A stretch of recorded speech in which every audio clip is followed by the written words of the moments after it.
And as you speak, 100 billion galaxies are born. In the vapor of your breath, the planets form. If the stars are made to worship, so will I.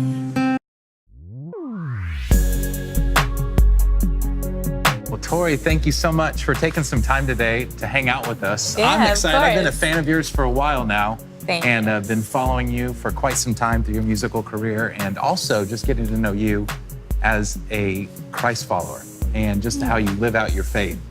We know you so much for your music and your musical career. Yeah. What is something to you that stands out as like a really memorable moment for you just throughout your career?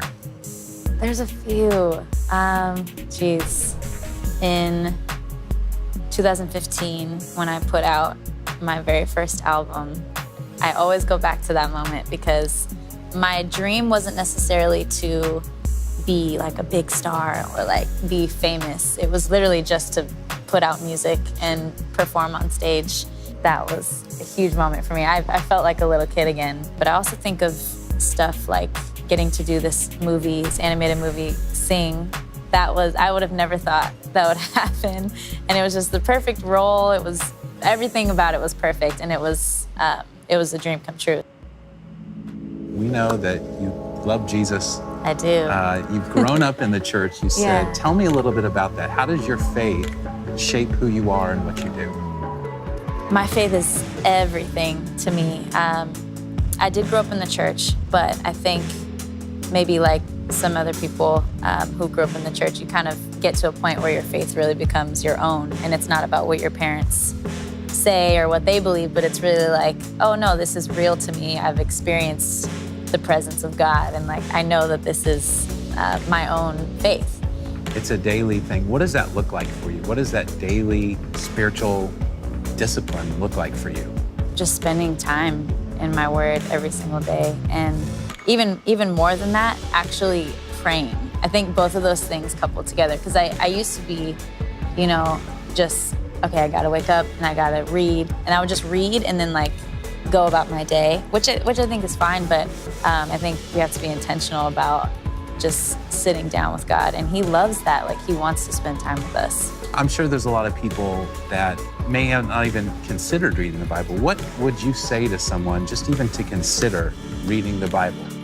I mean, it is life to me. Like, I don't really know how else to explain it other than it's so essential and crucial, and it's the type of thing where like you don't notice it until later. Like if I just kind of stopped and weaned off it, which I've done before, you all of a sudden you wake up and you're like, oh my gosh, why do I feel this way? I feel horrible. I feel like I don't hear God's voice. Like what's going on? It's that routine, just like anything else. It's like working out. It's like I'm not gonna see a change after one day, maybe not even after a week, but like after a while you keep at it and it's like, oh, the hope is that like your friends will start to notice something different. Like, oh, you seem, what's going on? Oh, yeah. If the stars are made to worship, so will I.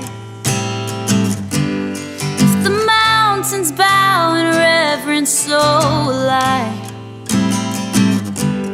If the oceans roar your greatness, so will I.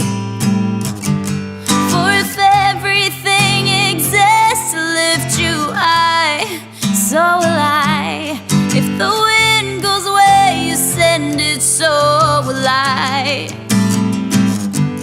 If the rocks cry out in silence, so